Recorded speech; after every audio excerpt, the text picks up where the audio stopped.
You're listening to Why We Do What We Do.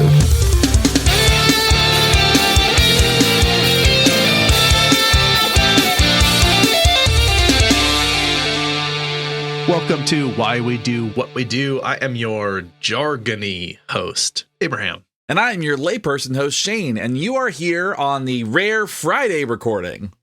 Yeah, not one that we do very often. We usually have our planned dates, and those happen, and sometimes things move around, but we are a psychology podcast. Nevertheless, we talk about psychology things, and sometimes we really talk about just the way that psychology talks about things is a way we can go about it.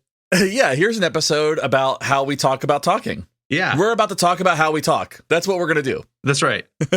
Yeah, exactly. It's really quite meta. And we are going to be invoking a lot of what are called neologisms. And I was thinking, we sometimes do a vocab on the show. Is that a vocab? I don't know. It's like the whole show, but sure. Very succinctly, a neologism is a made-up word, right? Like that's just, it's one that was created for some purpose. If that isn't the definition of every word ever, isn't that fun? Like, according to Thor Odinson, all words are made up.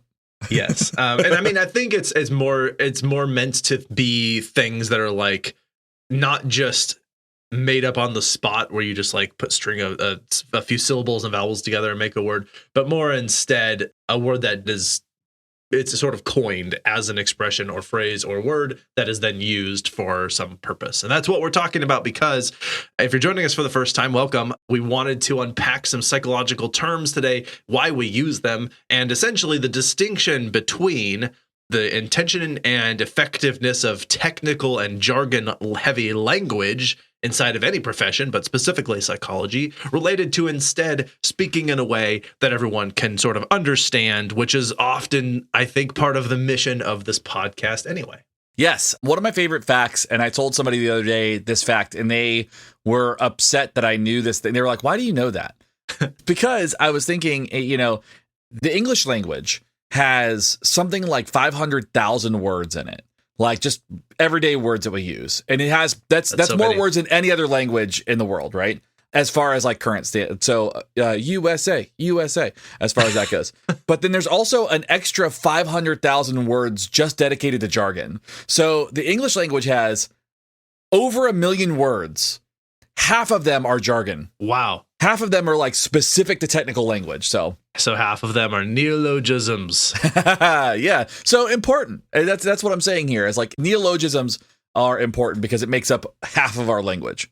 Indeed. Okay. So this episode, like all episodes, comes out on a Wednesday. And because we have a schedule and we don't just record these live and then they just exist in the world, we plan them out. We know that this Wednesday it comes out on is February 28th. And February 28th has some key holidays, and one of them is Car Keys and Small Change Day. So happy Car Keys and Small Change Day. This day is also known as Jangly Pockets Day, if you like that sort of thing. It's also Floral Design Day. So if you grew up in a space where all of your wallpaper in your house was from the 70s and it was all floral print, because that's how I grew up, yes, that is a day that you celebrate. You celebrate your wallpaper. It's also a National Chocolate Souffle Day, and yes, more days like that, please. Yes, more dessert days, please. It's also Global Scouse Day. What's the scouse? I don't think I've ever read the word scouse until this moment. So let's see. Scouse. Apparently it's some kind of Scandinavian stew. Lobscouse. It's eaten by sailors and locals. Okay. So it's global and local. That's good. Yeah, natives of Liverpool are officially known as Liverpudlians, but they are also called Scousers, and the name comes from scouse, a stew. So it's maybe National Liverpool People Day? Global Liverpool People Day. Yeah. Sorry. Yeah. The world. All the world. Much like the Barbie movie, it is National Pink Day. So go watch the Barbie movie. Yes, please do. Try and track down some pink paint. Yeah, if you can, because there was a global shortage of pink paint because of that movie, which is one of my favorite facts about that. It's also Inconvenience Yourself Day. I live that every day. Yeah, I think this is meant to be less as sort of a self-imposed, I made poor choices and now I have trouble getting around than it is going out of your way to help somebody else. Sure. And, make their life more convenient. Sure. If you inconvenience yourself, maybe someone else will inconvenience themselves for your convenience. Yeah, I like that. International Repetitive Strain Injury Awareness Day. Avoid those repetitive strain injuries. They're bad. Yep. So of all the places that I've worked and I've received training on this exact thing, I've only received it in one place, and that was Starbucks. Okay. Starbucks explicitly trained staff about like, hey, don't do the same thing over and over and over again. You will hurt yourself. I was like, okay. Okay. Yeah. It's also National Public Sleeping Day. No. Yeah. So I don't know how you feel. I can fall asleep anywhere because I am just tired all the time, but I don't want to. Right. I know someone who recently had their stuff stolen by falling asleep on a train. So, oh yeah, don't like that. Yeah. Sleeping in public is a really good way for bad things to happen, to facilitate bad things happening. So I agree. I can fall asleep anywhere. I'm going to go through these a little bit quicker. It is National Science Day. We should spend time on that because it's National Science Day. Every day should be National Science Day. And National Tooth Fairy Day and American Saves Week. Yes. It's also Fair Trade Fortnight, which is fun. It's Make Mine Chocolate Week. It's also National Eating Disorders Awareness Week, National Green Week, National Invasive Species Awareness Week. Hey, we did an episode on that. I know. It was so fun. And National Pastry Week. There's so many good things happening this week. So there's chocolate, there's environmental stuff, there's disorder awareness, there is environmental awareness. There's a lot of really cool things happening this week. Man. Okay. And we are already like several minutes into this podcast and have barely even talked about our episode discussion du jour, which, as we mentioned, is jargon. And specifically because we are both trained behavior analysts, this is behavior jargon, and yes. we'll speak more generally about other professions. But if you like what you hear today and you'd like to support the show, you can join us on Patreon. You can pick up some merch. You can leave us a rating and review. You can give someone the best gift you can give them, which is share a episode of this podcast with them. Maybe this one. Absolutely. Maybe this is the best episode we ever do. It might be. Maybe it's the worst. Maybe it's somewhere in the middle. Yeah, well, yet to be seen. Anything's possible. At this stage, we are just a stem cell of an episode. We have so much potential. We are Schrodinger's episode. Yeah. We are simultaneously the worst and the best at the same time until you observe it. Oh, beautiful. Okay. So we'll go ahead and I'll talk more about how you can support us at the end of this discussion. But let's, for now, go ahead and dive into our topic. And first, as I said, we're talking about technical language, jargon versus more lay, common language you might hear. And so we'll start by talking about what technical language is. And I think that that's relatively intuitive for most people, sure. But just is essentially unpacking that means language that is used that has a narrow definition referring to only a specific set of things and is usually specialized to a trained group of people who know what that language means and how to use it relative to that community and in the narrow sense for which that language was developed or defined. Yeah, so a big part of technical language is making sure that that language is precise. Right. I think an easy way to look at it is like in the scientific community, technical language is designed to describe precise things, precise phenomena, precise processes so that it is understood. It is understood by every member of the community, and there can be definitions for research purposes, for textbook purposes, for training purposes, and that there is like kind of a standard of practice around whatever that term or that technical language is. Yes, exactly. And so that means that we're all pretty clear when we hear a term what that term means if we've all been trained to understand the meaning of that term in a specific way. Most of the time, when we're learning language as we're growing up, we're kind of just taking it in from the world around us. Sure. Right. And that means that we're applying meaning to it based on how people around us use those things, which is why you'll go to some places in the same country that like people live in the same country as you, but further away, and they'll use terms in a way that maybe is slightly different than what you're used to. So I've heard, for example, in the South, every type of soda is Coke. You just call soda Coke. That's Georgia. That's not the South. That's Georgia. Okay, Georgia's weird. Georgia's weird. Georgia specific. Okay. All right. In Georgia, I thought this was like more universally Southern, but okay. So Georgia. And then, so if you'll go to a restaurant and they'll say like, what kind of Coke do you want? Or you might ask you what to drink and you'll say Coke and they'll say, what kind? And then you might say like Pepsi, which is not even the same company, but that's sort of like how that language got shaped up. Sure. Or some people will call it pop instead of soda. Which is wrong. Right. You'll hear these sort of like different languages occur, and that's just how we're sort of grown up around language. But when we're talking about these specific defined sort of terms, they're very highly specific, and we intentionally define what they're going to mean so that when we're speaking within our scientific community or any other community, that we can understand what those words mean, just as if we had sort of grown up around them. Right. And so then that brings us to, as you mentioned before, we are behaviorists by training, by trade, and by definition. And so because of that, we speak this beautiful thing called Behaviorese, as we like to call it. And that's basically just saying the technical language. What we're discussing here is the technical language that is used in behavior analysis. So things like positive and negative reinforcement, things like motivating operations, things like discriminative stimuli and contrived motivations, and all the things that we tend to talk about. Single subject designs, like those are all technical terms that we use inside of our profession. And if you ever talk to a behaviorist and you ask them to give you some technical terms, they will rattle off everything in the Cooper book, because we are all living, walking Cooper books with that knowledge, just like ready. We're just waiting for somebody, a scientist, to be like, what is it that you do? And we're like, I thought you'd never ask. So like, that's, that's kind of what Behaviorese is, though, is like the technical language of behaviorism and of behavior analysis. That is true for some of us. Right. At least to be that close to like that precise of and large of a swath. But yeah, it's funny because Behaviorese is not actually even an accepted word for our jargon, but a lot of I think I've heard people say it and call it that. Yeah, we sort of just made that up. So I think people would hear it who are in the community and know what we mean when we say that, but it is not a technical term. It is barely a neologism. Right. It is just for fun. Okay, so anyway, an important distinction about this kind of language is this is not just like high-level vocab.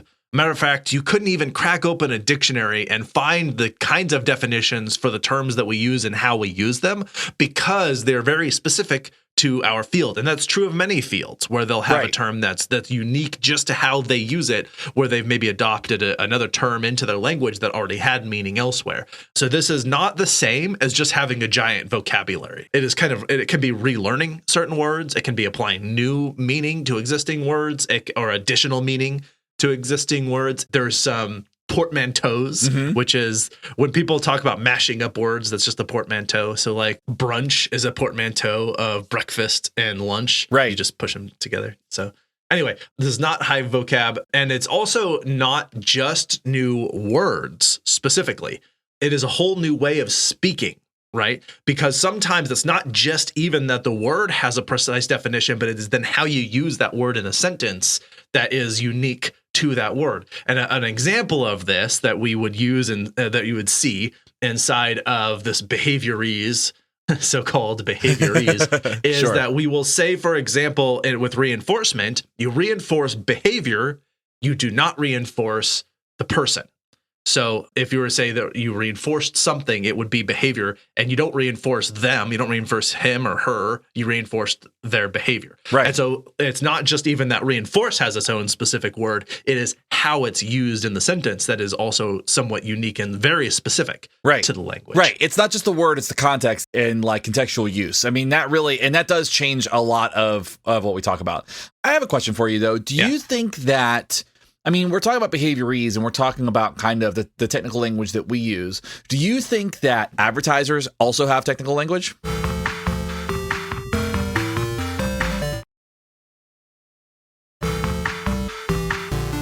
To answer your question, maybe? I would suspect yes. Like, there's probably, like, I don't want to give them that kind of credit because I don't like what they do, but I do think that they probably have like a very specific term for, like processes that are involved in that. There's like, torture them while they're still alive is probably a term they use a lot that means something very specific, and that just means put in as many ads as you possibly can. Sure. the main villain of Ready Player One, his whole thing was he wanted to control the virtual world to put more ads in it. Like, if you don't, I don't know if you remember that. Like, but that's what he wanted to do. He wanted to put more ads on the screen. I think it was very generally to just control the whole universe, but a lot of it was making more money through things like advertising. Yeah, exactly. Anyway, so we were talking about technical language. And as I said, this is not unique to behaviorism, obviously. Every professional and technical field, and even really just like even specific technical training, they'll have terms and words that they use in their own way. So as an example, I'll just tell a quick personal story. I like going to the dentist. Mm-hmm. This is, I think, unique to me among many other people. N of one. I like having my teeth cleaned. I like making sure I'm not developing cavities, like all of those things. I actually like going to the dentist. I have a really, really good dentist too. Within episode recommendation, Dr. David White, if you're in Northern Nevada, he's got several offices across the top of the state.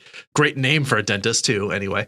That is my dentist. And when I went there, I had some pain in around some teeth, and I wanted to be able to effectively say what that was, like where it was occurring. And so I looked up online the different like numbers of your teeth and like the different names of the position. So like if you say lingual, that means on the inside of the tooth, like by where your tongue is. Right. You can sort of see the cognate there, lingual, and sort of thinking tongue. Right. And so, I looked up the number and the term so that I could communicate it. And that was an effective way. And they were very surprised when I said, it's like number 17 lingual. And they're like, oh, like we know what you mean when you say that. And it was specifically so that I could communicate in a way that would help them, help me. So it was selfish, but I wanted to know it also. I really appreciate that story because I think, it's nice to learn the language of the people that you're working with and collaborating with. But on a very personal level, I think that you are a very cool person. And I also think that it's really nice to see that you are super nerdy, because that's one of the nerdiest things I've ever heard. And I do that too. And so it feels good that we match values on that. So hell yeah. I just wanted to say thank you for being the coolest nerd that I know. Thanks. Yeah. So when we talk about this too, I think there's some things to talk about in terms of behavioral terms. And for the folks that are behaviorists, you'll know these terms. These are familiar. And for folks that are not, that are kind of entering that world, these might be foreign to you, or you might have a different connotation or meaning for these words. So some terms that commonly come up in behavior analysis include things like mands, extinction, reinforcement, topography. And all of those things could mean something. Mands by themselves are kind of like their own thing. Like if I say mand, you're like, what does that even mean? And it's just shorthand for command or demand, and we know that, right? But things like extinction have its own connotations, reinforcement has its own connotation, and topography has its own connotation outside of behavior analysis. But inside behavior analysis, they mean such specific things, processes, they mean definitions, they mean descriptions of specific phenomena that occur within that behavioral space. Yeah, there's, I think, some of the most idiosyncratic of the neologisms that came out of behaviorism specifically came out of Skinner's analysis of verbal behavior, because you got mands, tax, intraverbals, autoclitics, duplex codex. Exactly, yes. Metonymical tax, all kinds of fun terms that were developed inside of that taxonomy of language that he developed. And a lot of the other terms were sort of repurposed from existing words. So there's like discriminative stimulus. That's a word that like those words both existed outside of behavior analysis, but used together, they mean something pretty unique relative to what other people would think that they mean. So just for our super nerds out there, discriminative stimulus means a stimulus that is associated with the increased. It signals the availability of reinforcement and the increase in likelihood that a behavior will occur with respect to that stimulus because of a past history of reinforcement in the presence of that stimulus. That's trying to pull in both my Skinner definition and my Jack Michael supplementation to that definition. I love it. The thing too is like a behavior analysis does that a lot, right? Conditioned stimuli, unconditioned stimuli, like you'll hear neutral stimulus is like, especially in respondent conditioning and all that, like all of those things, like by themselves, those words mean different things. And when you come and bring them together, they are their own thing. But behavior analysts too, and something that's important to understand about Behaviorese is that we love acronyms. If you've ever talked to a behaviorist, I can guarantee that you have heard at least an acronym sometime in that conversation because we use them so often and we use them for different reasons. I mean, when you go and read The Behavior of Organisms, you can, or like even Schedules of Reinforcement or any of these books by Skinner, you realize that a lot of what he was doing was taking language that existed, creating new definitions, and then creating shorthand for them because he was really putting together kind of like equations for behavior and understanding like linear processes for how behavior worked. And so when you have things like VR schedules, like, or FR schedules, for folks that are out here in behaviorists, you've heard DROs, DRAs, you've heard these terms and you know what they mean, but this is just a short way that we can communicate those technical terms to people that have that shared language. Yeah, and that's true of many, many fields. Most fields will say that they're just riddled with acronyms, and it is specifically because it allows you to get a lot of words that all have technical definitions packed into one like 2 or 3 syllable, maybe more, shorthand that is very effective at communicating something. So if I say differential reinforcement of alternative behavior, that is a way more syllables in language than simply saying DRA. Right. Or, you know, as you mentioned, a variable interval schedule of 10 minutes is much longer and less efficient than saying VI10. Right. So a lot of these acronyms are adopted across the board. Sometimes they're only actually used in writing and we don't say them. Like a lot of people will abbreviate extinction as EXT, but they'll always say extinction, if that makes sense. Yeah.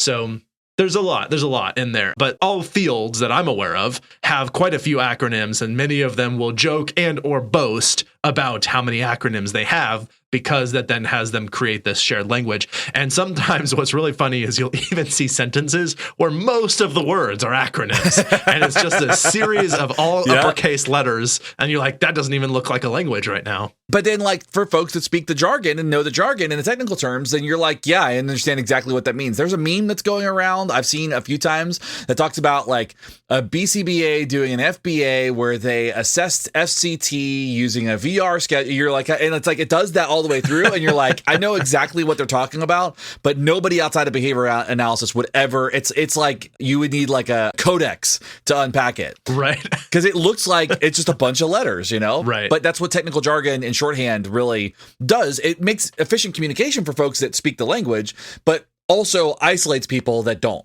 Yes. Okay, there's also these sort of mid-level terms. And so there are a lot of professions that use these mid-level terms. Again, they don't have to be necessarily professions. Like, I bet you could walk into any space where people work together and it's like that's kind of their career, and regardless of like how, I mean, that's still a profession, I guess. But I guess I'm trying to say, like, it's not like an elite thing. This isn't like because people went and got they got PhDs. Right. I think any place where there's a community of people who do work together, they're going to adopt this. But anyway, these mid-level terms are that is what it sounds like. And I think that's something you actually don't hear about very often in the technical fields. I'm talking about what those mid-level terms are, but it's kind of what it sounds like. As I said, it is a theoretically specific. So it's like it means something within the philosophy, but it's not a technical term. Right. It really hasn't been assigned a very specific definition or is used in a very specific way by the people inside of that community. They also they know kind of what it means and how to use it. And it also tends to be one that is more readily understood by an outside audience. So you kind of think of it as like midway between the heaviest technical jargon and then totally colloquial lay speech. Right. Like, it doesn't have that much of a technical definition, but it is used in a theoretically specific way. Right. So some examples of these terms that come up often are momentum, function, mastery, environment, motivation. I was just describing environment to somebody the other day because they were asking about, he was concerned about their child's executive functioning skills. And they're like, how does ABA differ for somebody with executive functioning skills? I was like, well, it doesn't really differ, but like it's something that you would account for. But what really you look at is like how the environment acts upon the behavior and different environmental arrangements to support any of those concerns there. And then some collaboration there, you know? And so I was kind of breaking it down like that. And I used the environment multiple times. And I had to stop and explain like the environment is everything outside of the organism and everything inside of the organism that influences or shapes or triggers or suppresses behavior. And he's like, oh, I get it now. Yeah. Like, what does climate change have to do with this? Yeah, exactly. And so it was one of those things where I realized that is so entrenched in my repertoire, right? Or it's so, I use it so often, right? I'm fluent in that skill because even saying in strength of my repertoire is a behaviorese, right? That's a behaviorese. Yeah. Yeah. Yep. So like I had to like stop and explain it to him. I was like, this is what I mean by that. And he's like, oh, okay, I get it. And this guy's like a pretty sharp dude. And it was just one of those things that I glossed over it thinking, oh, I can have this conversation, realizing that was not going to work.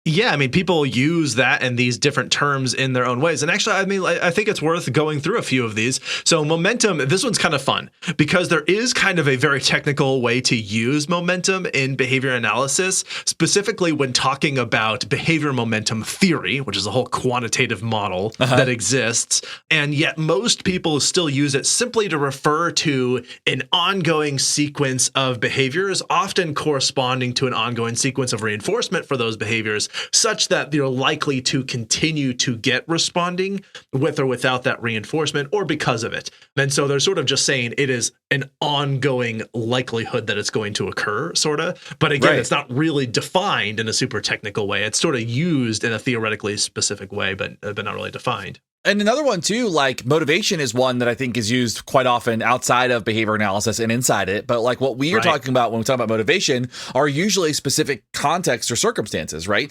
Like we're talking about usually a satiation, deprivation, or an aversion state that we have to kind of like pay attention to and how that influences behavior. But outside of that, when people talk about motivation, they are most often talking about, intrinsic or extrinsic motivation from their layperson experience, right? Like they're like, this person's not motivated to do this, Yeah. And it's like that one I think is one of my favorites because we're so close to having a shared language and talking about this. Like we are so close to everybody really understanding what that is.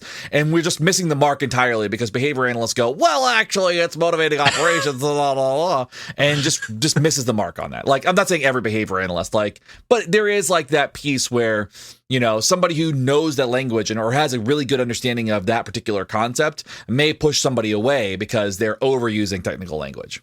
Motivation is one where most behavior analysts don't use that even motivating operations in their sort of day-to-day outside of like publishing or like conferences. I think that is one that if they do use it, they use it in a colloquial way, probably to communicate with like the families of people they work with. I barely use that. I'll say MO. Yeah. But I use it mostly in teaching. Like I don't really say it in any other spaces. I was trying to think of a space where I would, but I genuinely don't say it outside of just teaching. Yeah, and that's why I included it on this list. Is because even though we do use like motivating operation as a technically specific term, I don't think we use motivation. Like it's sort of in that gray area. Another couple in here, like function, that's one that means different things to a lot of people, but it means something very specific to behavior analysts because this refers to the relation between a behavior of some type and the reinforcement or punishment contingency that is associated with that behavior. Right. And so we use it in that way. What is the function of the behavior means what reinforcement is it producing, basically. Right. And on what schedule to an extent. I spend a lot of time working in a practical space. And so I'm not going to families and talking about function, or motivation or extinction or topography. I'm not usually doing that. What I'm doing instead is I'm saying, what's the reward? What's the result of this behavior? What's the, and I always try to use layperson terminology inside that space because like a lot of times families I work with don't have that shared language and it makes therapy way more difficult than it needs to be if we are not using a shared language with the folks that we're serving. Now, so we've been talking about like what all these terms are and how we use them to that extent and sort of enumerating some examples of common, maybe common-ish, jargon-heavy terms inside of behavior analysis. And it's sort of worth unpacking why people do this and why they should or shouldn't, or under what conditions they should or shouldn't, or under what conditions you should or shouldn't skip ads.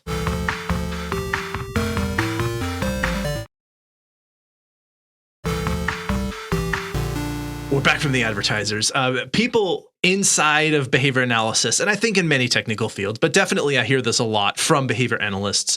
They'll exclaim how important it is that behavior analysts should use plain, easy to understand language when they're communicating, right? Sure. And there's a really good reason for this. And so it's worth unpacking sort of the pros and cons. Should we always be using that plain language? Should we not always be using it? And sort of what is the benefits to using technical jargon, and what are the drawbacks to using technical jargon all the time? We kind of mentioned it before, but like some of the pros include the community at large, the whatever community we're talking about that uses the technical language. They have a shared language. It's specific, it's clear, and it's parsimonious. And what we mean by that is that the language that's being used is the simplest term for that thing. And we know when you say this word, it means that thing and only that thing in this context, right? And that's one thing I like talking about when we talk about things like omnibus terms, like things like appellatives and aversives, because like when we talk about that, it's like you could use those terms, but there are better terms because there are more specific terms to describe the thing that you're trying to describe. Right. And I think that's one of the best things about having a technical language if you are inside of a shared community where that uses that language. So I think the pro really has to account for what does it look like inside the community versus outside of the community. Right. And as you were sort of alluding to, a major advantage to using technical speak is that it carries a lot of information very efficiently. If I say something like manned, you have a lot of information about the behavior I'm talking about because you know what a manned is and the definition of manned and how mands work. Right. Or if I say I'm doing manned training, you automatically know a lot about what I am saying with just a very short, quick communication. And another part I think that's really important about using language and having technical language, using it in a specific technical way, is it does in fact affect how we think and understand concepts and events. Right. And as I gave the example earlier, we say things like we reinforce the behavior, not the person. It goes back to fundamental attribution error. It helps us understand that behavior happens as in a dynamic interaction between antecedents and consequences. It is something that shapes up and develops over time through people's interactions with their circumstances and things that are going on. So by simply just that simple of an orientation to saying we reinforce behavior, that changes how we then think about individuals and the behavior and our job with relation to that. And I think it affects then our overall understanding of the people that we serve and our science and our field and our clinical application and all that. Right. So, I mean, yeah, there are a lot of really good things about being able to have that technical jargon and that shared language, but there are also a lot of drawbacks. And one of the things I think about a lot is if I walk into a space and I start using this language, how are people going to look at me or communicate with me or want to engage with me in any sort of collaborative way? And so essentially what happens is if we continue to use this technical language, this jargon that's part of our shared community, it's going to stop us from effective discourse among other professionals who are working together. Like, so it's going to really put a wedge between you and other professionals because you're trying to insist upon everybody using our language, or you yourself are insisting upon using your language, and it's alienating and isolating people and preventing them from communicating with you in an effective way. Like a lot of times my experience is if I'm overusing technical language, the people I'm working with feel stupid. Right. And so they go, well, when you talk, it makes me feel stupid because I don't know what you're talking about. So now you come across as arrogant. You come across as full of yourself. You come across as somebody who's not willing to collaborate because you can't help but use your technical language instead. Right. Exactly. And so I think the important thing about this space, and I think we'll unpack this more in a bit, but is that it really has to do with who we're communicating with. Because when we're talking to just each other, it's actually really helpful. But when we're trying to collaborate with a team of people who are all working together in support of someone, and I'm like talking to this kid's neurologist using Behaviorese, or I'm talking to the parents, or I'm talking to their school counselor, it's like we're speaking actually kind of are speaking different languages. The other thing is that it does make our methods and philosophy less accessible to an audience that would benefit from our concepts and philosophy around those things. They don't understand what we're saying, and so they don't have very much buy-in, and they don't know how to interpret what we're saying in a way that means anything for understanding behavior, or the behavior of their person that they're supporting, whatever might be the case. So it just then it sort of turns them off, and I think it has them be confused rather than feel like they're contributing meaningfully to that conversation. Right. Another interesting side effect of this is that, one, it creates this kind of like insulated in-group, this echo chamber where like behaviorists can only talk to behaviorists and nobody else can talk to the behaviorists because the behaviorists talk to themselves and they use their language and it isolates everybody, right? Like it does that. But the other side effect of that is like, it's great that you have a shared community where you can speak the language and you can have that camaraderie there, right?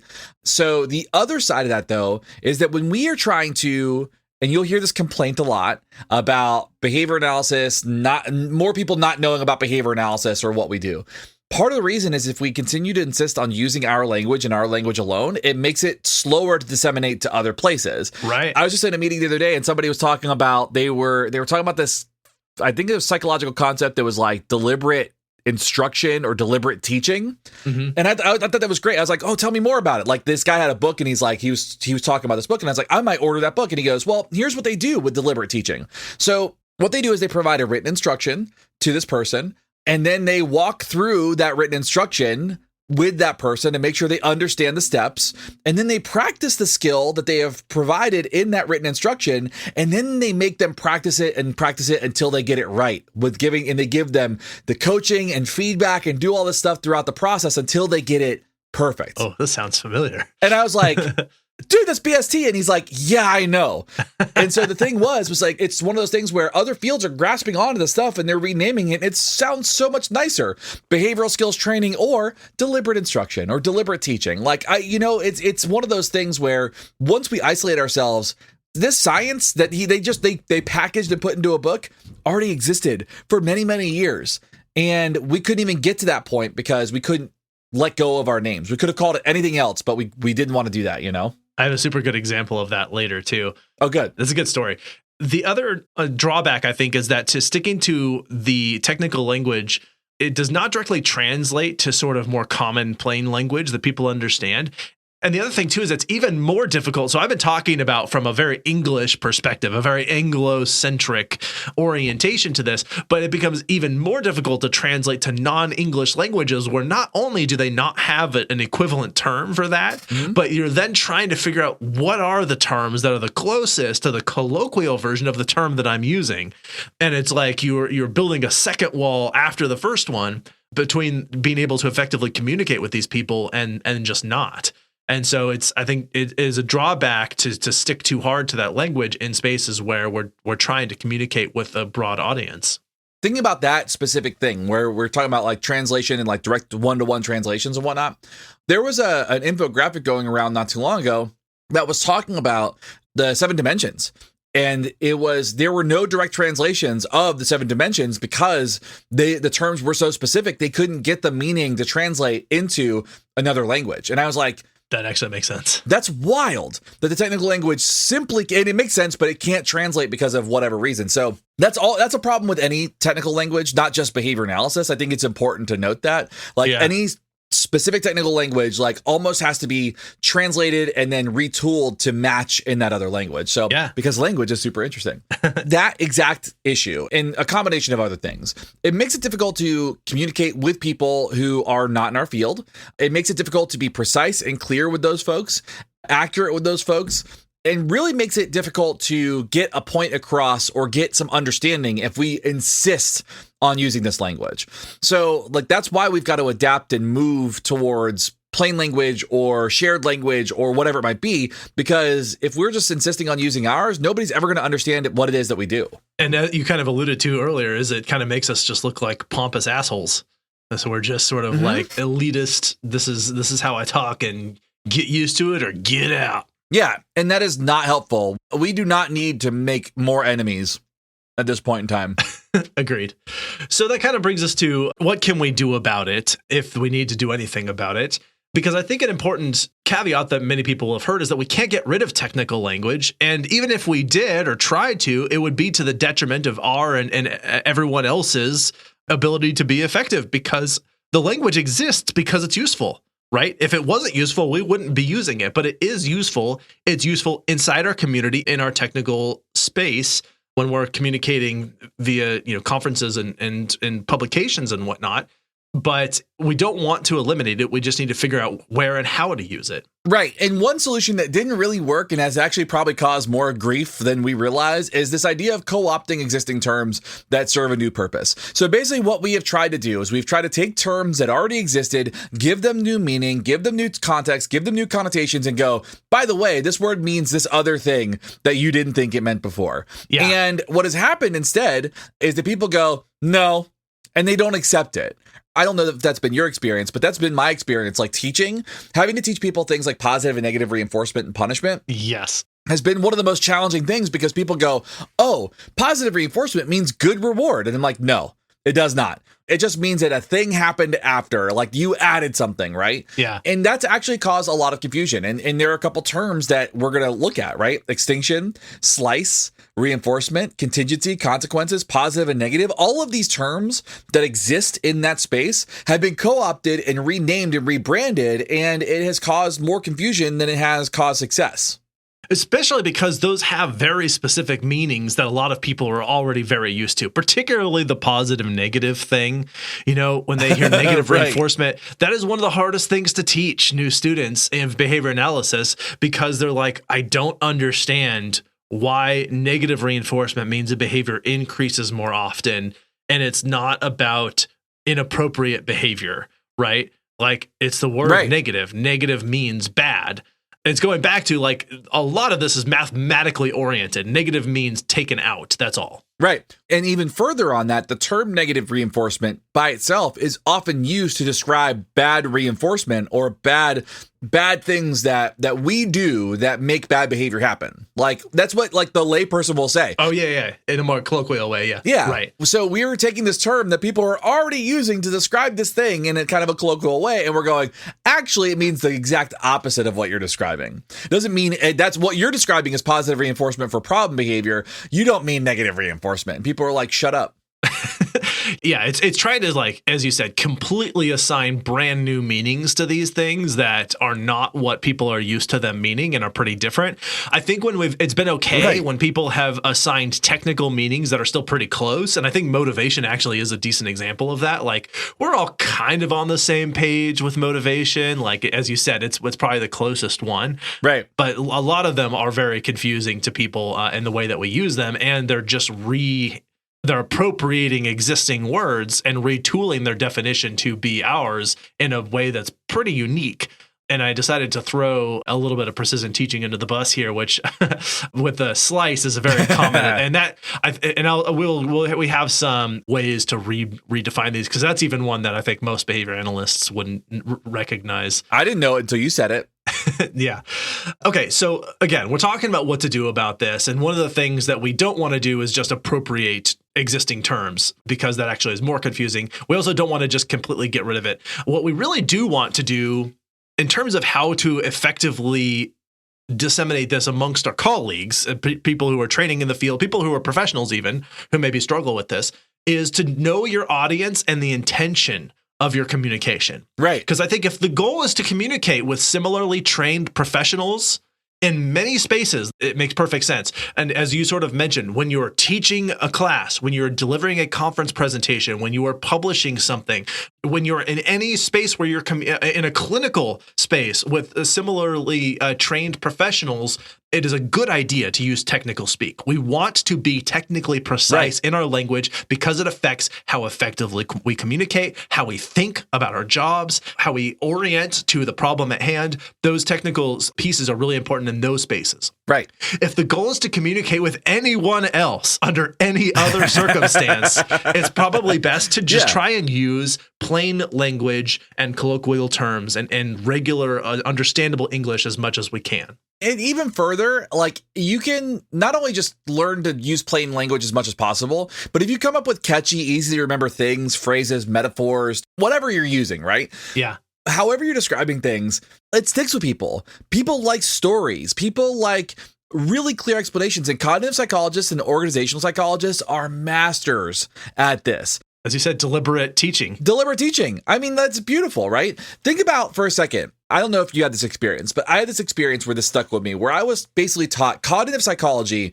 The way to understand it is that your brain is basically just an endless filing system.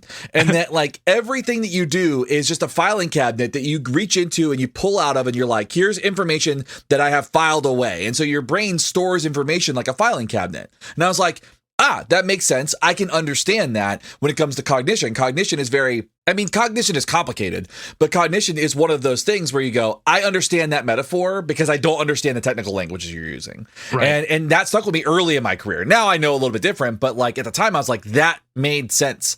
And that's why I was oriented to it, because I understood it more. Right. Like I didn't understand psychodynamics because I was like, what does the id do again? Right. Like that doesn't make, you don't really give me a good feel for that, but I understand cognitive psychology because I understand this. So like, that's a really good way to get buy-in, is good metaphors, good stories, good examples to describe your concepts. Yeah, and as you said, the deliberate teaching, and I'll have another one here in a second. But yes, as you said, that the people in those fields have been enormously good at being able to sort of rebrand these as phrases or as using existing terms in a way that both, I think, pulls people in and engages them.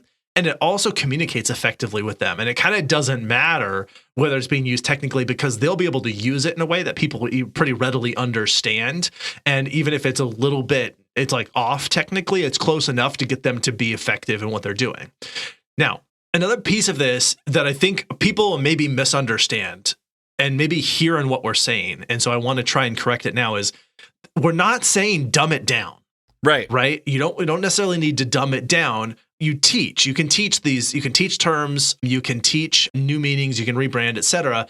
But teach when teaching is warranted, right? So if you are going to use the technical language or high vocabulary, you teach new vocabulary when it is common and it will be effective elsewhere. That's a good time to teach it. When it's like, you can teach this, here's a word you already know that already has a meaning, and when you use it, other people will also understand you, right? Mm-hmm. And now they have a new skill that they can use. You can teach when it's requested. They maybe say, can you teach me what these things mean or how you talk about this so that I understand when you speak technically, or you can even speak technically to me. That could be a time. You can teach when the term or way of speaking can positively advance people's thinking. And you see, I use positively colloquially there. Ooh. When doing so will help them think more clearly about something, and it's welcomed by them. Like, that's a good time to teach. Those are the times that are worth teaching. Don't just assume that you should be trying to teach these different terms or specific language or even high level vocabulary. Right. Another thing too, there's nothing worse than a know-it-all. So don't teach just to show off. Like, you shouldn't be teaching that word because you know it. You know, like, we like to do vocabulary words because they're relatable. Like, we don't like to do it because we're like, I know this word, and so now you're going to know this word. Like, it's something that's like a specific thing inside of the teaching that we're doing. But don't teach just to show off. Don't teach because, like, you know, just because you know something and somebody else doesn't. I had to learn this later. Early in my career, my thought was, I'm going to go and I'm going to teach these parents everything that I know about behavior analysis because I want them to be like honorary behaviorists. Right. It came from a place of good intentions, right? Sure. Like, I wanted to give them as many tools as I could so that they didn't need me anymore. That's the goal of our service. The road to hell is paved. Exactly. And that was kind of the thing. It's like, you know, they didn't care. A lot of the families I worked with did not care. They were like, just give me tools so that I can help my child, you know? And so that's kind of the thing that I keep landing on is don't teach just because you can. Don't teach to show off, and don't teach when it's unwanted. Teach because people are seeking it. They need the information, and it's going to be useful for them. And don't just play ads because you say you need to play ads. Wait.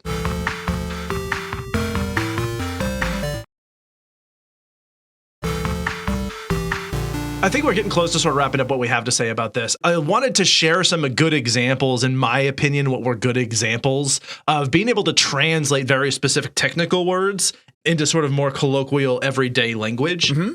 And so one example that I think a lot of people will fight with me about, and I say bring it on, is reinforcement. You can simply call it reward. Yeah. When we're talking to each other, reinforcement, use it specifically, use it technically, but most people don't care. Just call it a reward. Right. That's totally fine. It is as effective as it needs to be for them to understand what you're trying to say about that. Also, I think Negative reinforcement, I've always learned, is relief, right? Like you get a break, you get away from the thing that you don't like. It is relief. I mean, I always think of Jose Martinez Diaz talking about this at FIT, and he was like, how do you spell reinforcement? Negativeinforcement, right? So he just kind of would do that and rattle it off. I'm like, that's the best way to remember it. I mean, it's a really hard thing to spell that quickly, but... Or how to spell negative reinforcement, RELIEF. That's much better. Yeah, that's much better. Yeah. That's actually the way he says it. I said it wrong. Yeah. So yeah, as you said, a break or relief, like those I think are really good ways of saying it in a way that people understand. For precision teaching, they'll use something called a slice. And I think they were trying to adopt a plain English term, but I'm like, nobody thinks of a slice as a piece of curriculum in any capacity ever. The easiest way to communicate is to call it a lesson. You can even call it like curriculum or something like that. A module, a unit. A module. Yeah, all of those I think are effective. But most of the time, like any of those are just fine. I've always thought like using a slice is fine when we're talking to each other. We know what it means. And it comes with associated terms like a slice back, which is functionally an intervention. But yeah, as a slice is just sort of a lesson. Yeah. Extinction is one that comes up a lot. That's just withholding. Or even better, like when you kind of get into it, exposure and response prevention, like that is so much better than just saying extinction, because that is really clear. That person is exposed to a condition, you prevent the response, you move forward. And that is the term that the cognitive psychologists have rebranded beautifully. Like that is such a good way to communicate that exposure and response prevention. You could call it ignoring, but it is context specific. Like ignoring is not always extinction. But I think withholding is appropriate. And then, as I said, the exposure and response prevention is really good. Okay, function. Now, this is interesting because a lot of people use motivation. They're thinking actually more of the consequences. They're motivated by X, which is to say what they're going to get. Right. Where we think of motivating as a preceding circumstance. The situation is this thing has now become valuable, and therefore that's why they're going to engage in behavior X, whatever. And so I think when we talk about function, when we're talking about like what the consequence is or the reinforcer for that behavior, calling that motivation actually connects pretty well with people. So if I say the function of their behavior is attention, I could instead say they're motivated to get attention, or their motivation is attention. Right. And you can actually see that like that actually clicks pretty nicely into place with the other definition. So that's how I tend to use motivation in a way that I think lands with most people in my experience. Right. When it comes to verbal behavior, I think I see a lot of students that really struggle with the technical terms of this, but like I think the easiest way to go through verbal behavior is this. Mans are requests, tags are labels, and introverbals are fill in the blanks. And that's really truly all they are. When you get into like, you want to get into like descriptive stimuli and motivating operations and like whether or not there's point-to-point correspondence and blah, blah, blah, blah. Doesn't matter, because at the end of the day, you go, did that verbal behavior match another verbal behavior? No. Was it a request? Was it fill in the blank? Okay, you can kind of get into that, and people understand that a little bit better. Yeah, and I didn't include it, but like echoic, you could say repeat or an imitation. I think most people would get that pretty clearly. Autoclitic, I almost don't. I mean, I don't. That's not going to show up on most assessments, so like people aren't going to be talking about it in places like, or even if it is, it's like a small piece. So I don't think we need to even unpack that term. But I suppose you could call it inflection. You could call it intentional, like the meaning. I got qualifiers. Qualifiers is great. Yeah, I think there's different ways to sort of call an autoclitic, but that's what it means. All right, elicit and evoke. Those both have different, unique, specific technical terms in behavior analysis. You can just say cause. Mm-hmm. We all know that like cause effect is a loaded term, but when we're talking to most people, they don't care. Cause works just fine. This caused that behavior. It's good. Just use cause. Right. And then consequence is just an outcome, right? It's just an event that follows a behavior. It's just the outcome of a behavior. And that's really all it is. And the thing is we could have used that from all this time, but we decided to go with consequence, even though the term consequence already had a loaded meaning, you know? Yeah, and I mean that is a tough one too, because most people associate the term consequence with something like punishment, something aversive. There's going to be consequences. Implies that something bad will happen. They need a consequence. Exactly. And we, of course, don't use it in that way, but that is just increasingly confusing. And that's why I think it makes more sense to say, what will be the outcome? What do they get out of it? I mean, you can say lots of words to wrap around it, but outcome is just short because it's 2 syllables. So, yeah. Right, exactly. Okay, so let's, I think you sort of the big wrap up, the take home, the takeaway from all of this is that technical speak is very useful. The jargon is useful. understanding these terms and how we use them in a precise, clear, and parsimonious way helps us think clearly about how behavior works. And in any field, that technical speak will help them think and understand and communicate clearly with parsimony what they are talking about in a way that is precise and parsimonious. And it comes with some drawbacks to consider in terms of where we use that speak. Right. Well, and some other things too, I think it's important to know how we speak can really apply to people's values. So reinforcing behavior, not people, is actually a really compassionate way to see the individual as a product of their environment, not as a bad person. That behavior can be remediated, behavior can be taught, behavior can be learned and unlearned. So that person is no longer, labeled by being good or bad or otherwise. They're simply a product of their environment that can be changed to support them in better behavior. Yeah, they're not broken and they don't need to be fixed. And their behavior might benefit from some additional support that would help allow them to be effective in their circumstances, right? Exactly. And so again, we take the blame out of it that way. Thinking about the function of behavior, as we've been talking about, or you could say motivation, is a solution-oriented way of thinking about the circumstances that cause that behavior to occur.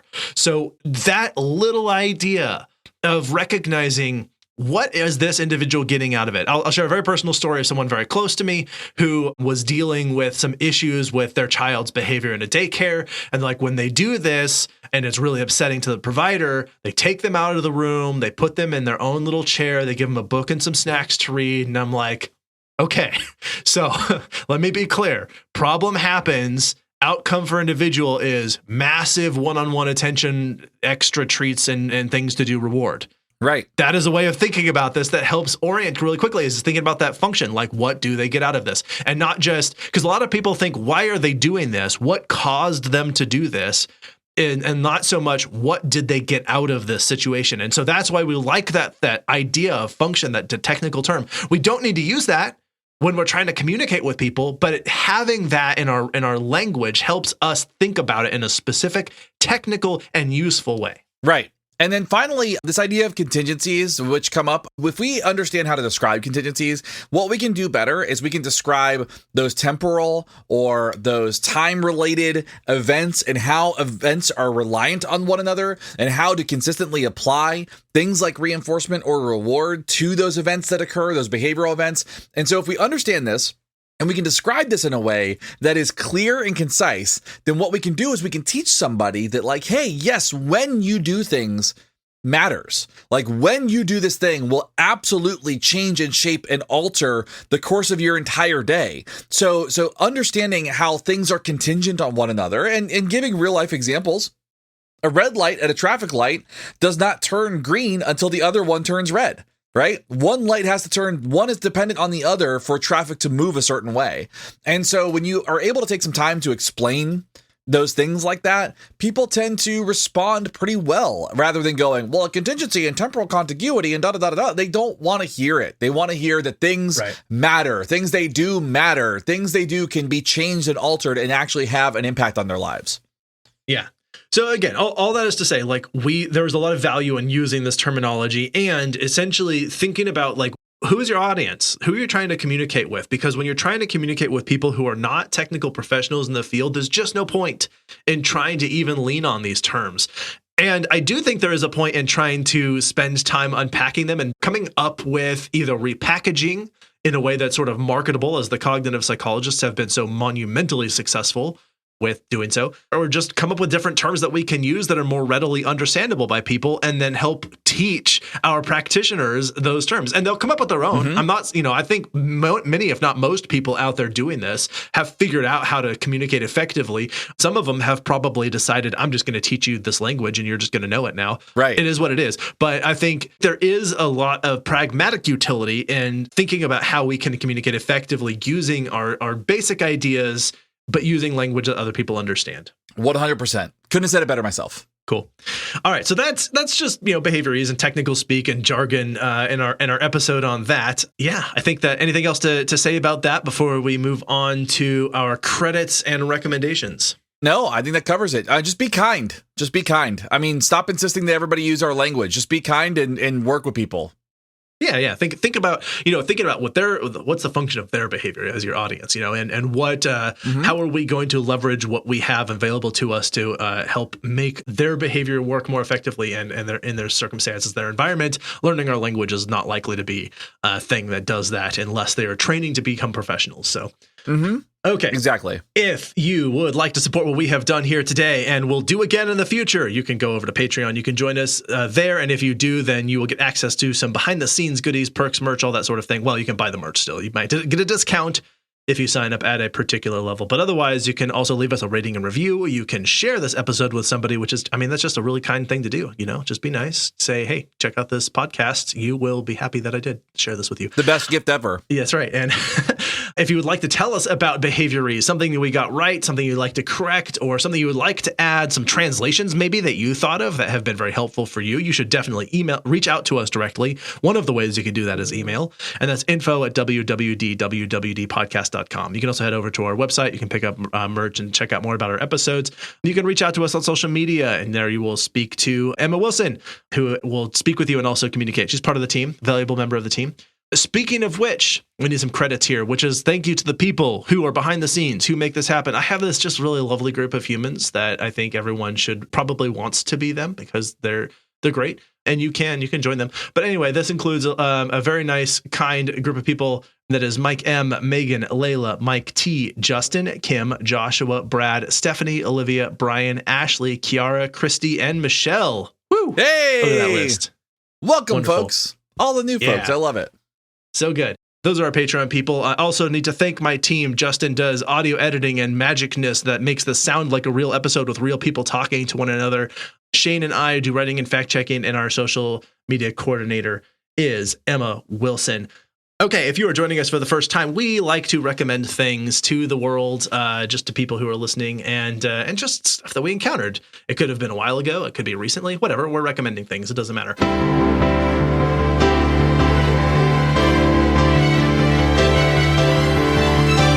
Recommendations. I am recommending a movie. It is called The Big Sick. This stars Kumail Nanjiani. It is based on his real life courtship with his wife. There's a lot of things in it that was fictionalized. It was made more into sort of a movie style comedy and story.